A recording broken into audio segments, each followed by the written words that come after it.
I found out I have a serious sickness called leukemia, and the doctors say I need to stay in the hospital for a long time to get better. But when I told my family, they turned their backs on me, saying I deserved it. That's when it hit me. They don't really care about me. When I said I wanted to stop being part of their lives, they were happy about it, but they haven't realized yet how much they rely on me. My name is Sally, and I'm a stay-at-home mom in my 40s.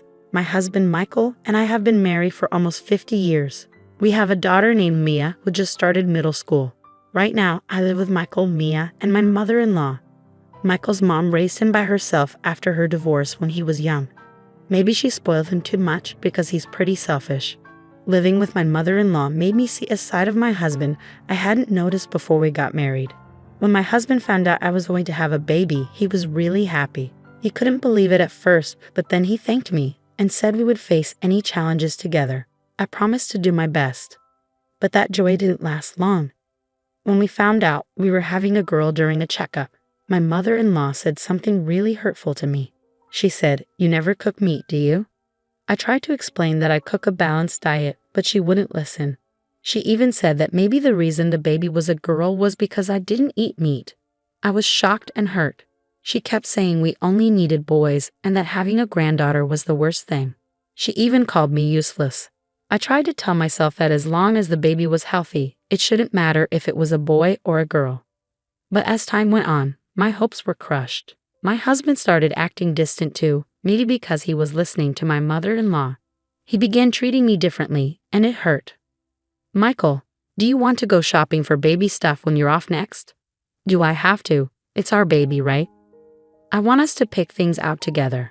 "Fine, but let's stick to the basics. Babies cost a lot, and we need to save." "Then buy what you want with your own money." I had minimal income during maternity leave. I have to save for our child's future and cover clinic bills and baby expenses. I had to go along with what Michael and my mother-in-law said and only get the necessary baby stuff. I worried they wouldn't love our daughter when she arrived. But after Mia was born, Michael and my mother-in-law adored her. They loved her even more than I expected, so I stopped worrying. I planned to focus on parenting for a while. But when Mia turned 2, Michael told me to go back to work. I thought it would be okay since my mother-in-law loved Mia too. But when I returned to work, both my mother-in-law and Michael showered even more love on Mia. Michael started spoiling her, just like my mother-in-law had spoiled him. I tried to teach Mia right from wrong with love, but it seemed she didn't see it that way. Before I knew it, Mia didn't like me and preferred to be with my husband and mother-in-law.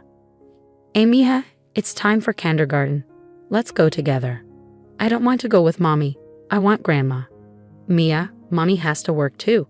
Let's go to kindergarten together, okay?" "I hate Mommy. I love Daddy and Grandma." "Mia, please don't say that." "No, Mommy, just go away." Mia's words were really hurting my feelings. My mental health was suffering because of it. But my husband and mother-in-law didn't try to stop her. Instead, they looked at me like I deserved it. These tough times continued for about 10 years. Even in middle school, Mia hasn't changed. She avoids me and sticks to my husband and mother-in-law. And because of that, she's become uncontrollable. She screams and breaks things when she doesn't get her way. When I try to discipline her, she yells back at me. "Mia, can we talk? Did you take money from my wallet?" "Yeah." "So what? You're my mom. You can give me money, right?" "Taking without asking is wrong. Please give it back." "No way. It's your fault for not getting me the Gucci wallet. I want it for my birthday. You're only in middle school. You don't need expensive things yet. I can get them when you're older." "I want it now. Why don't you understand, you old hack?" "Mia, don't talk like that. You're so annoying, Grandma. Mom is being mean to me." When I scold her, Mia turns to my mother-in-law for help. And my mother-in-law sides with her, blaming me too. "What's wrong, Mia? Did Mom upset you again?" "Listen, Grandma, she won't get me the Gucci wallet for my birthday, and she won't give me money either. Can you believe it? That's not fair. Your mom is being stingy. Grandma will get you the wallet next time, okay?" "Yay, thank you, Grandma." "You're welcome." "I love you, Grandma." Mia happily hugged my mother-in-law. Branded stuff is too much for her age, I thought. I disagreed with my mother-in-law. "Wait, Mom, Mia is still in middle school. Shouldn't we hold off on buying her expensive things? I suggested. But maybe not yet. You're so stingy. I feel sorry for Mia having you as her mom, my mother-in-law snapped back. Every day, my mother-in-law spoiled Mia, buying her whatever she wanted. My husband did the same, filling our house with expensive stuff Mia barely used. Besides Mia's issues, there was another problem in our house. My mother-in-law's spending. I noticed she kept buying strange rings and bracelets. When I asked, she said a friend recommended them, but I suspected it was an MLM scheme. I wondered where she got the money since she was always buying things for Mia. Turns out, she was borrowing from banks. When I confronted her, she brushed it off, saying it wasn't my concern. I grew to hate dealing with family problems, so I threw myself into work, often working late. My husband and mother-in-law criticized me, but I didn't care. I just didn't want to be home. Then one day, I collapsed at work. Tests revealed I had leukemia, likely brought on by stress. I needed long-term treatment, so I was hospitalized. I called my mother-in-law from the hospital. I'm sorry to bother you, but I collapsed at work. I've been diagnosed with leukemia, and I need to stay in the hospital. You have leukemia? I hoped she'd be at least a little concerned about my illness. But that hope quickly faded. It's a good thing you finally got seriously sick.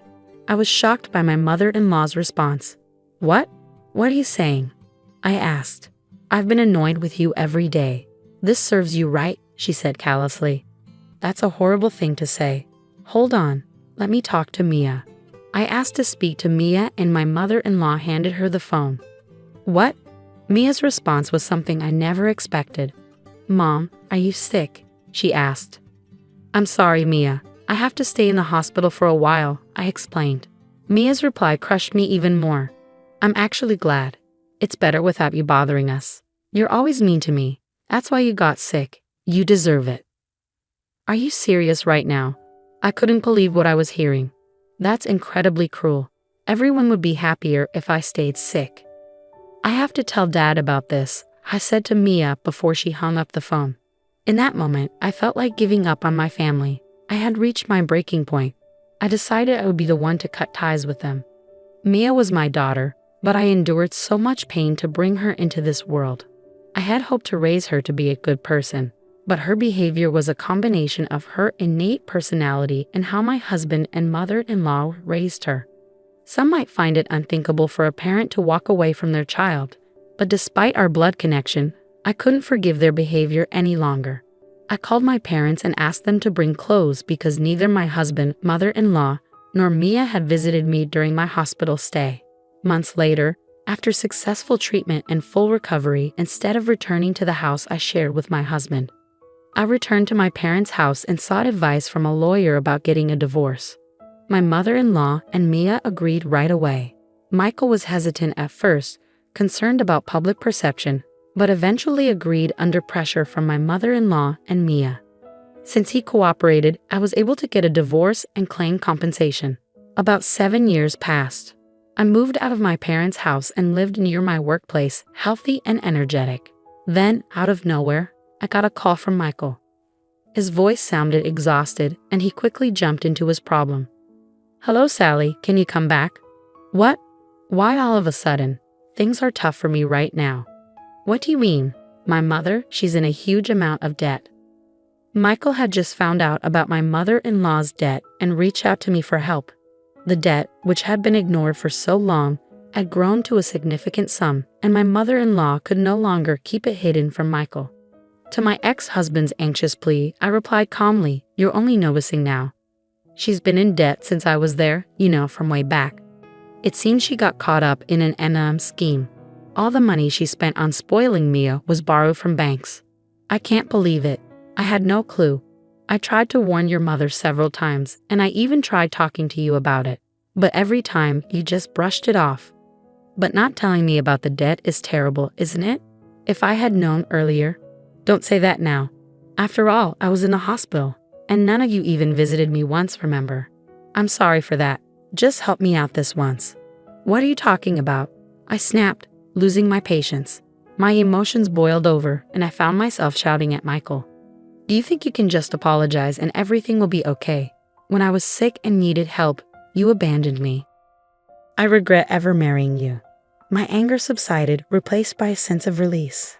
I had finally let out everything I'd been holding in. You should end up in debt like your mother and suffer for once. Please, calm down. I'll apologize. Shut up. It's disgusting to start relying on your divorced ex-wife now. In the background, I could hear Mia's voice. Then she took over the phone, sounding sad. Mom, Grandma's in trouble because of her debts. Please help us. It's not my problem. Don't ask me for help. Mia didn't give up, despite my quiet refusal. Dad's struggling to repay Grandma's debts. I might not be able to afford college tuition and might have to drop out. Is that okay? So, Mom, why are you acting like this is someone else's problem? Your own daughter is in trouble. Daughter? Who? Mia's words made me chuckle.